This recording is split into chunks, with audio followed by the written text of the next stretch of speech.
In today's video, we have lots of NHL news and rumors around the league to discuss. In today's trade rumor mill, we're looking at teams like the Toronto Maple Leafs, the Minnesota Wild, the Vegas Golden Knights, New York Islanders, and Anaheim Ducks. Plus, we have some updates on expansion, the future of Alexei Kolosov in Philadelphia. We're going to recap last night's action, plus a big update on Boone Jenner's injury, and more news from the waiver wire coming up next. So welcome back to another video here at Top Shelf Hockey. As I mentioned, we have lots of NHL action and news and rumors to take a look at here today. First, I want to talk about some of the games that went down last night. Last night was a very busy night in the NHL as the regular season is well underway. Night 2 featured a lot more games, a lot more Canadian teams in action. Obviously, the first night had a triple header where the games were staggered, which was certainly nice and fun to see. But last night, we certainly got some very interesting yet surprising results. We had the Habs shut out the Leafs 1-0. Not a huge shocker there, but for the high-powered Leafs to come in under new head coach Craig Berube and not muster at least one goal against Samuel Montembeault was surprising. Montembeault was really, really good. He faced 47 shots. And to be honest, I don't know that the Leafs are really overly panicked or really that upset about the game. Yes, they would have liked to have won, but to be honest, I thought they played well. They controlled a large part of the game, and Montreal had good goaltending. They had the one goal they did get from Cole Caulfield was on the power play. Otherwise, the power play was not good. It continued to be bad after a really disastrous power play during the preseason where I think they were 0 for 30. So not a lot going, but they did get the one good session there where they had good movement and Caulfield scored, thankfully, and it turned out to be the game winner. Montembeault was good, but I don't know that the Habs really played extremely well. It's one of those games where they found a way to win, and they had enough going for them that they got the job done. But at the end of the day, it wasn't a dominant win or anything like that. But in Edmonton, the Oilers got shut out as well, 6-0 to the Winnipeg Jets. The Jets were by far the better team. Stuart Skinner was not good. Some of those goals were definitely ones that Skinner would want back. The Oilers' D were not good. Some of the Oilers forwards, even guys that are new to the team like Jeff Skinner, just did not look engaged enough in my opinion. And it was an absolute disaster for the Edmonton Oilers on home ice coming off, their last game was Stanley Cup Final Game 7 where they barely lost the cup. Coming into this year by many picked as the favorites to win, and they put up that as the home opener result. That is just absolutely scandalous in my opinion. Some people might be calling the Oilers frauds already. It's one game though. They're not going to hit the panic button, but man, oh man, not a good start for them. And Vancouver had a great start against the Calgary Flames, but ultimately the Flames came back multiple times and multiple multi-goal leads by the Canucks, and I know that was a mouthful, and came back and won in overtime. That to me was quite the game. I didn't get to, because of the time difference, I had fallen asleep and missed the ending of it, but wow, the Canucks had a great start. Brock Besser had a good start. Brock Tober's here, a couple of goals from him, but then eventually after being up, I think they were up 4-1, Flames came back, took the lead, and the Canucks had to come back with a late goal from JT Miller to tie it up and go to overtime. And then Connor Zary with an absolute beauty to win it in overtime, and the Flames stunned the Canucks. So again, if you look at the games that night, you had 6 Canadian teams in action with the Leafs, Oilers, and Canucks all considered to be some of the top teams in the NHL. Playoff-bound teams, a lot more consensus, that they're going to be at the top, and they all lost in somewhat dramatic fashion. It was kind of an odd evening. So lots of great hockey, though. That much we can say. The Penguins also lost in dramatic fashion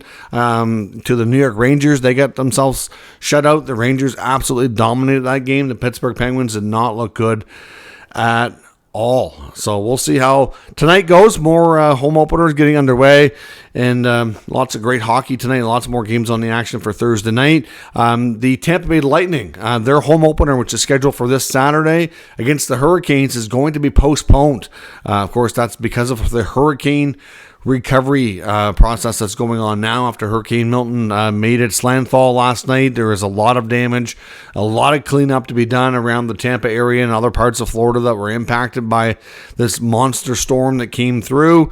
So the Lightning and Hurricanes game delayed, postponed by a hurricane. Kind of odd because of the Hurricanes being the opponent. That the Hurricane game is delayed because of a hurricane. But yeah, no joke about what happened though. Certainly, like I said, lots of people were impacted in multiple ways. Lots of devastation there. Certainly feel for the people of Florida. I hope if you're able to watch this and you're in the area, I hope you're okay. Certainly, I know we have lots of fans, great fans of the channel, and of course of the NHL in that state, a state I love to visit as often as I can. I usually make it down at least once a year for vacation and whatnot, and it's sad to see the amount of damage and devastation that has been through there with the number of hurricanes here recently. Hopefully, hurricane season will be, I know it's not over with, but I hope we don't see any more. My goodness, there's been enough down there already. So I hope that the people of Florida are making out okay under the circumstances. I know there's lots of them, I'm sure aren't, unfortunately. So no more big storms like that. We don't need any more devastation in the state of Florida. That is for sure. The surrounding states like Georgia, North Carolina, etc. They've had more than enough of their fair share here recently. More news from the NHL waiver wire. Once again, for the third consecutive day, Raphael Lavoie is on waivers from the Edmonton Oilers. Now, of course, he was originally claimed by Vegas, then put back on waivers, reclaimed by Edmonton. Now, when Edmonton reclaimed him, he couldn't go right to the minors because there was multiple claims put in on this player. So when that happens, the Oilers got the player back because of the ranking order that they were in. They won the waiver claim. But they don't get to, because there was multiple teams that wanted him, he has to stay on an NHL roster. So he would have to go through a waivers again. So now Vegas can claim him back a second time. And if they do so without anybody else putting in their claim, then he can go right to their farm team. Otherwise, he may have to stay on their roster. It could be complicated. I described it as I posted on social media earlier about this scenario. To me, kind of feels like parental custody battle or something like that, trying to, tug of war here, back with the kid going back and forth. No, he's going to stay with me. No, he's coming with me. And it's Raphael Lavoie, who at this point in his career, unfortunately, is a fringe NHL player. It just seems kind of weird, but here we are. Another name on waivers today is Spencer Spallman in Washington, and a very interesting name in Winnipeg, goaltender Capo Kähkönen. Of course, the Jets right now still carrying 3 goaltenders with Hellebuyck and Eric Comrie. Kähkönen goes on waivers. He, to be honest, between his time in San Jose, in New Jersey last year, I thought he was okay. He certainly would be an upgrade for some teams, for sure. I would not be the least little bit shocked if he is picked up. I know they obviously weren't too strategic when they tried to sneak him through and there was a bunch of other goalies on or something, which is what you sometimes see teams do at the end of training camp before the rosters have to be set. But yeah, Kähkönen is on waivers, and there's enough teams out there looking for either short-term or long-term help between the pipes. So I would not be one bit shocked if we find out tomorrow that he is picked up. But we'll wait and find that out tomorrow afternoon. Bad news in Columbus, unfortunately. We got an update on Boone Jenner. Of course, we knew that he was seeking multiple opinions and had a serious injury that was going to be out for an extended time. We now know that it's shoulder-related. He did have to have surgery on it. The surgery's been done. There's been no definitive timelines given, but according to GM Don Waddell, they're targeting March 1st for a potential return for the outdoor game. So, that's not a guarantee, but that's what they're hoping for. So, at this point, that's 3/4 of the season, unfortunately, for Jenner gone. And if he happens to not be ready, it could end up, there's a chance it could be the whole season or even, a bigger chunk of it again. So yeah, it's not good news at all for Boone Jenner. I know Waddell was just saying that he hopes that Jenner is able to come back and play the last bit of the season at the very least, because it's quite a blow, not only for him personally, but for the team as well. And of course, the other player who was going to be out longer term was Voronkov. The update on him is Waddell's hoping that he'll be back sometime before the end of November. So they're targeting that as a potential kind of deadline for return for him.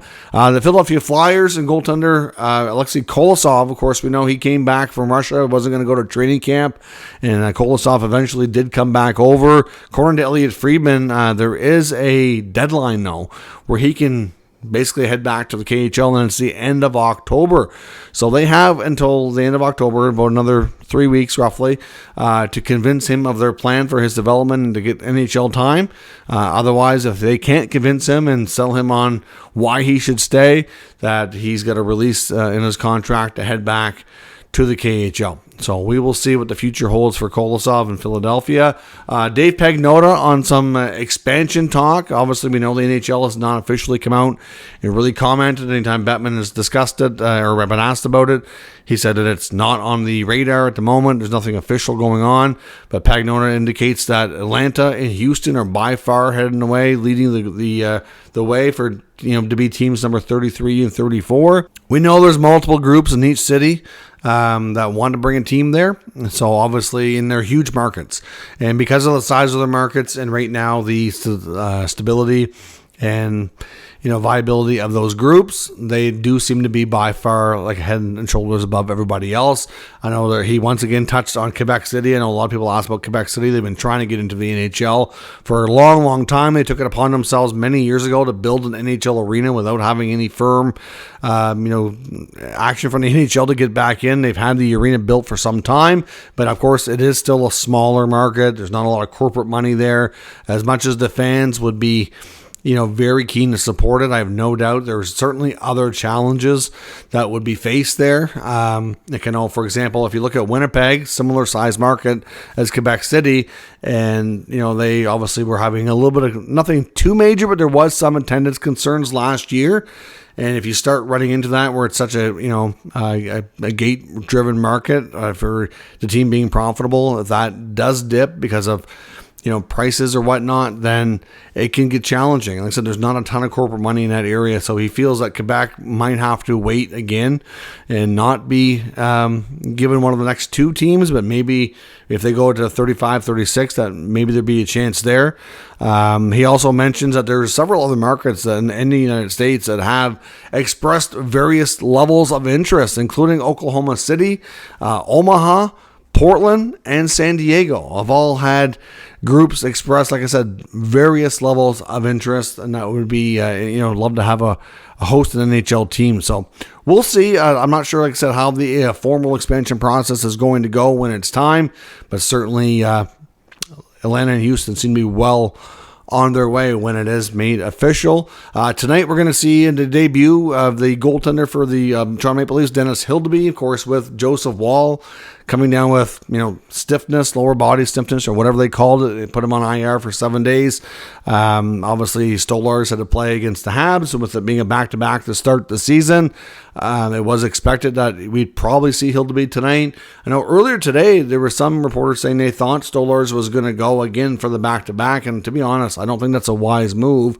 As much as Stolarz has been he's really come a long way in his development. Has been a good goalie the last few years between his time in Florida and Anaheim, but he's never really played a big workload, and he's got a lot of injury history himself. Like, he's an older goaltender who's missed a ton of time in his younger part of his career, much like Joseph Woll. So you don't want to overdo it and have him start running into injuries again either. So clearly, you want to be careful. So as much as you might want to see him be the stronger goalie, get more of the playing time right now, you have to be very strategic with how your goaltender usage goes. And even Matt Murray wasn't called up. I know, obviously, Craig Berube was asked about this today. Why did you guys decide to go with Hildeby over Matt Murray, who obviously has a lot more experience, and obviously had recovered from his hip surgery and all that. He went through waivers and all. He wouldn't really answer. He just said it was management's choice. So I'm not really sure. You brought in Murray, you re-signed him, you didn't have to. It's not like he's there on a longer-term deal that hasn't expired yet or something. But they re-signed him on a 1-year league minimum contract, and he's not even considered a number 3. So we'll see how it goes for Dennis Hildeby against New Jersey. Of course, it's going to be an interesting night. Of course, you got former bench boss of the Leafs, Sheldon Keefe. There's this new team, the New Jersey Devils, against the new bench boss for the Leafs, Craig Berube. Of course, the Devils have played 2 games, both overseas, against the Buffalo Sabres, and won both of those games. And, of course, now, like I said, it'll be the first time for Keefe against his former club. So it should be an interesting matchup tonight. Staying with the Leafs, there are reports from various NHL insiders that they are actively trying to move defenseman Timothy Liljegren above everybody else that's been rumored to possibly be moved. I know there's some talk around other guys as well in the organization, but given the LTIR situation right now, there's not a pressing need, but I would suspect that, a guy like Calle Järnkrok, maybe even a David Kampf, depending on how everybody else plays in the lineup, could possibly find themselves as expendable and be moved. But for right now, Liljegren is the main one that's actively on the block. The Leafs are basically, if and when Jani Hakanpää is able to play, that would kind of move him to be like the number 8 defenseman. He's not in the top 6 right now.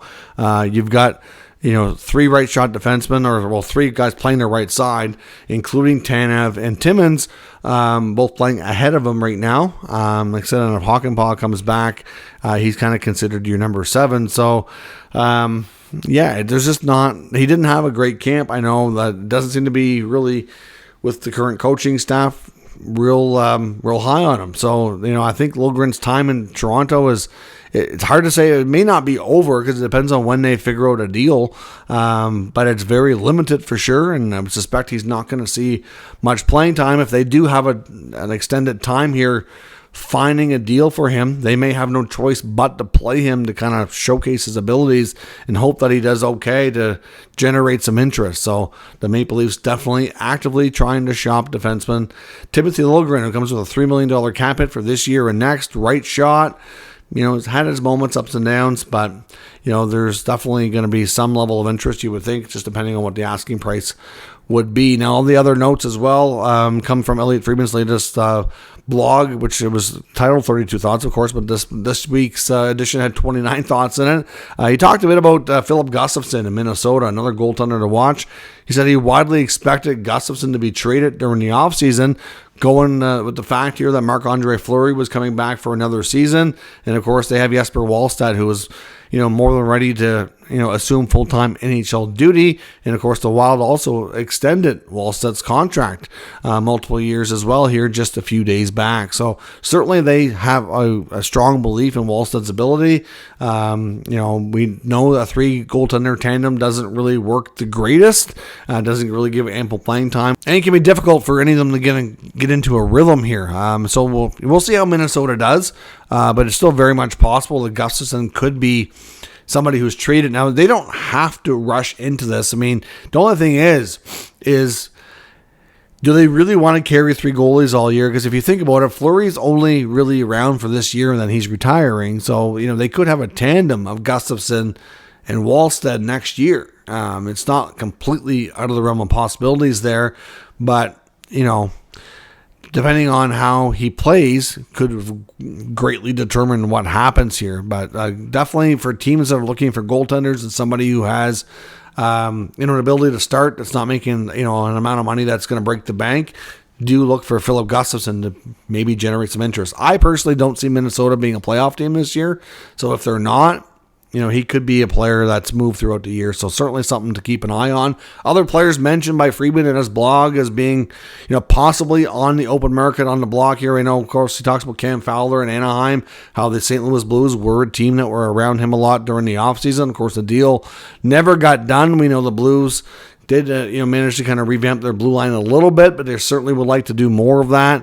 The Blues have had there's only one game and a good start to the season against the Seattle Kraken, and we know Doug Armstrong, after missing the playoffs last year, the team is kind of taking the approach here that it's not acceptable, and they're certainly working to try to make sure that doesn't happen for a second year in a row.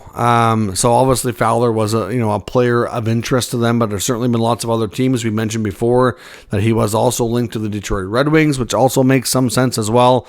And I'm not sure there's going to be a huge rush for Fowler. I don't think the Ducks are absolutely, looking to unload him right now, but the sooner they can get him moved, because obviously the timelines, if you look at it, the more time you have when you acquire a player, the more time he can be on your roster, the more, you might get a bit of a better return. So I would suspect that he's, I don't think he's going to be traded like today, next week. You never know. But I wouldn't be surprised if he's one of those guys maybe that goes a little bit early ahead of the deadline this year. But there's definitely lots of teams out there. But look, the Blues were heavily involved in the offseason. Curious to see if they circle back and try to get something done. And a couple other guys as well that Friedman made notes of in his blog. Not saying for sure they're going to be traded, but the fact that they're not extended and there's no real word right now that there's talks of an extension taking place right now. So you got to think that it's a real possibility. That includes Brock Nelson, With the New York Islanders, it also includes Shea, Theodore with the Vegas Golden Knights. Of course, Vegas, I would suspect, has a greater chance out of the two teams to being a playoff team. At this rate, like I said, when they brought in Noah Hannafin last year and extended him on a long-term deal, I personally thought that would be the writing on the wall for Theodore's exit. Obviously, they have one of the better blue lines across the NHL. Obviously, with Alex Pietrangelo, Noah Hannafin, you get Theodore in there. You still got Braden McNabb, you get Hagen, Whitecloud. Not to say that they can afford to lose Theodore, but you can only have so many defensemen of the same type. But he's a great skater. He's got a good size. Obviously, has a championship, lots of experience in the playoffs under his belt. He could be a terrific addition by a lot of NHL clubs. Now, I don't know how Vegas would go about this, to be honest, because if they're a team that's striving for playoffs, and I suspect they will be, then you're not going to want to probably see a cap dump out of Vegas this year. But looking at their group, their blue line is by far a lot stronger than their forward depth. In my opinion, they lost some really good forwards in the offseason, like Stevenson and Marchessault, to name a couple. I would imagine that if this team is going to add at the deadline and try to go for it again, then definitely is going to be a winger or a center. It's going to be somebody in the forward group, like a top name that they will be targeting. That, to me, would be the only time you're really going to see Theodore probably be mentioned in trade talk. They could use him as a trade piece to upgrade that other part of the team without giving up, because you can only give up so much for the future, and they've given up a lot over the years, so it's hard to say what they're going to do. But I don't know that Theodore has a big future in Vegas, given their cap situation and how much money they have tied up. He's probably going to be better served to make more money elsewhere, but time will tell. He's going to be a very interesting player to watch throughout the NHL season. And as I mentioned with Brock Nelson with the New York Islanders, he's a guy who can play center. He can give you 30 goals. He's on an expiring contract in his early 30s. The Islanders are not getting any younger, so there's no reports right now of contract extensions. It's believed right now they're going to probably take the wait-and-see approach. I know it seems like, we're seeing a little bit of a changing of the guard, and I don't know if this is a Patrick Waugh influence or what it is, but we see Cal Clutterbuck was not brought back. Matt Martin was brought in on a PTO, but has not been signed, and right now he's hanging around on a PTO, and if something opens up that it makes sense, they might sign him, but, some of these key veterans, and I know Lou and his loyalty have kept around for an extended time, are finally starting to see guys move out and try to bring in some more guys that can be younger and faster and skate more and stuff. So, I do wonder, as much as, Nelson's a good player and has been a good soldier for them, has helped them score some goals. Like, he's a good player. There's no doubt they like him, but given where things are at with the team and his age, does it make sense for them to re-up him on a 4, 5, 6, 7 year deal? I don't know that you can argue it does, because I do think he's a player that could generate a pretty good return for you. So I think, in all honesty, like anything, it's probably going to be a case like Theodore and like Gustafsson. It's going to be a wait and see. Depending on how the team starts, will probably determine if they're willing to make a move, or if they want to hold on to the player and see, because clearly some of these guys could be used as much as they could be used as trade bait. They could also be used as their own rentals, because they don't want to weaken yourself going into the playoffs, because anything can happen, right? So, Brock Nelson's one of those guys that could generate a really good return and help the Islanders stock the cupboards for the future. Given the fact that he can play center, he can play wing, he's a great goal scorer, he's got good size, he's got lots of playoff action under his experience here. He'd be a great asset for a lot of teams making a run here, so I can see them ponying up a pretty good return, and it just might make too much sense for the Islanders just to try stocking the cupboards rather than use them as an own rental if they're not going into the playoffs as a high-ranking team that really has a legit chance to win a Stanley Cup. So let me know your thoughts on all of today's news or rumors down in the comments. We'll discuss further. If you're new to the channel, of course, make sure you subscribe and stick around. We'll keep you up to date with the latest news, rumors, and analysis of all 32 NHL teams. Thanks for watching. I'll catch you next time.